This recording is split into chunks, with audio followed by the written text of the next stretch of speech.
जरा एक सेकंड रुको। इस समय दिल्ली में AQI 700 से ऊपर जा चुका है। एक छोटा बच्चा मास्क पहनकर स्कूल जाता है और उसके फेफड़ों में जहर भर रहा है, और हम सब जानते हैं ये जहर हमारे कोयले के पावर प्लांट से निकलता है। आपका पिछले महीने का बिजली बिल कितना आया था? 3000, 5000, 8000, और फिर भी बिजली कटौती हो रही है। अब जरा सोचिए, अगर मैं कहूं कि हमारी जमीन में ही ऐसा ईंधन पड़ा है जिससे 24 घंटे सस्ती, साफ और लगभग अनलिमिटेड बिजली बन सकती है, तो क्या आप यकीन करेंगे? ये सिर्फ खूबसूरत बीच नहीं है, ये भारत का एक बहुत बड़ा न्यूक्लियर खजाना है। इस रेत में मिलता है थोरियम। दुनिया में जितना भी थोरियम है उससे 500 गुना ज्यादा सिर्फ यहां है। 1 किलो थोरियम उतनी ऊर्जा देता है जितनी 25,000 किलो कोयला देता है। मतलब एक छोटी सी जीप जितना थोरियम पूरे लखनऊ को 200 साल तक बिजली दे सकता है। अब सोचिए, अगर हम थोरियम से बिजली बनाना शुरू कर दें तो कोयले के प्लांट बंद, धुआं खत्म, स्मॉग खत्म, दिल्ली का AQI 50 से 60 तक आ सकता है। बच्चे बिना मास्क के खेल पाएंगे। आपका बिजली बिल 70 से 80% तक कम हो सकता है। और सबसे बड़ी बात, कोई बाहर से ईंधन लाने की जरूरत नहीं, सब हमारी अपनी मिट्टी से। लेकिन असली सवाल यह है, जब हमारे पास इतना बड़ा खजाना पड़ा है तो हम अभी भी कोयला क्यों जला रहे हैं? क्यों चीन हमसे 10 साल आगे है? क्यों वैज्ञानिक कहते हैं कि 2040 तक आधी बिजली थोरियम से बन सकती है, फिर भी सरकार अभी तक पूरी तरह इस पर ध्यान क्यों नहीं दे रही? अब आप बताइए, क्या आप चाहते हैं कि आपके बच्चे भी मास्क पहनकर बड़े हों? क्या आप चाहते हैं कि हर गर्मी में आपका बिजली बिल 10,000 तक चला जाए? या आप चाहते हैं कि भारत पहला ऐसा देश बने जो अपनी मिट्टी से न्यूक्लियर पावर बनाए?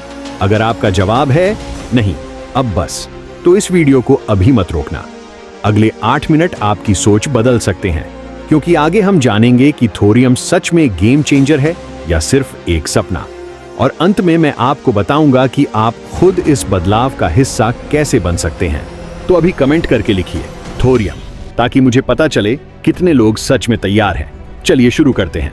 सबसे पहले जानेंगे थोरियम है क्या और यह हमारी रेत में कैसे आता है। थोरियम एक प्रकार की धातु है जो हमारे देश के समुद्र किनारों की रेत में मिलती है, खासकर केरल, तमिलनाडु और ओडिशा में। आपने काली या भारी रेत देखी होगी, उसमें मोनाजाइट नाम का पत्थर होता है और उसी के अंदर थोरियम मिलता है।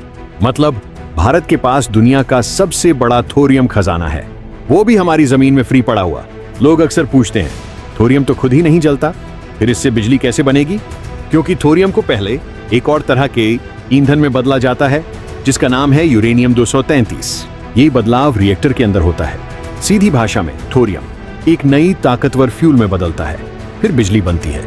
और इसकी खास बात, कोयले की तुलना में हजारों गुना ज्यादा ऊर्जा मिलती है और न्यूक्लियर कचरा बहुत कम बनता है। हमारे वैज्ञानिक होमी भाभा ने एक 3 स्टेप योजना बनाई थी। पहले स्टेप में यूरेनियम से चलने वाले सामान्य रिएक्टर, दूसरा स्टेप में ऐसे रिएक्टर जो ज्यादा फ्यूल तैयार करते हैं, तीसरा स्टेप में थोरियम से चलने वाले रिएक्टर। भारत अभी स्टेज दूसरा पर है। स्टेज तीसरा यानी थोरियम रिएक्टर शुरू करने के लिए थोड़ा और पैसे, ध्यान और तेज काम की जरूरत है। इसी कमी की वजह से चीन और कई दूसरे देश हमसे आगे निकल गए हैं। अगर हमारी बिजली थोरियम से बनने लगे तो दिल्ली का गंदा हवा वाला AQI 700 से गिरकर 50 से 60 हो सकता है। बिजली का बिल 70-80% तक कम हो जाएगा। कोयला जलाना लगभग बंद हो जाएगा। प्रदूषण घटेगा। भारत को बाहर से तेल या गैस खरीदने की जरूरत नहीं पड़ेगी। लाखों नई नौकरियां बनेंगी। एक छोटा सा थोरियम पावर प्लांट पूरे बड़े शहर को साफ बिजली दे सकता है, बिना धुआं, बिना कोयला, बिना प्रदूषण। फायदे इतने हैं, फिर भी काम धीमे क्यों चल रहा? कारण पहले सरकार की तरफ से तेज फैसले नहीं होते, दूसरा निजी कंपनियों को न्यूक्लियर क्षेत्र में आने नहीं दिया जाता, तीसरा टेक्नोलॉजी अभी पूरी तरह तैयार नहीं, चौथा बड़े प्रोजेक्ट्स पर पैसा लगाने का डर, पांचवा कोयला कंपनियों का दबदबा। जब तक जनता आवाज नहीं उठाएगी तब तक थोरियम बस योजनाओं में ही अटका रहेगा। आप सोचेंगे हम क्या कर सकते हैं? बहुत आसान, सोशल मीडिया पर जागरूकता फैलाएं, नेताओं को लिखें कि हमें साफ बिजली चाहिए, थोरियम पर हो रही रिसर्च का समर्थन करें, इस विषय पर बात करें, सरकार पर दबाव बने कि थोरियम की तरफ ध्यान दे। देश तभी बदलता है जब आम लोग आवाज उठाते हैं। इसलिए कमेंट में लिखें थोरियम, ताकि लोगों को पता चले कि जनता साफ भविष्य चाहती है। जरा सोचिए, आपका बच्चा बिना मास्क के खेल रहा है, हवा साफ है, बिजली सस्ती है और हमारा देश दुनिया को बताता है कि साफ ऊर्जा कैसे बनाई जाती है। ये सब संभव है अगर हम थोरियम की तरफ बढ़े तो कमेंट जरूर करें थोरियम और इस बदलाव का हिस्सा बने।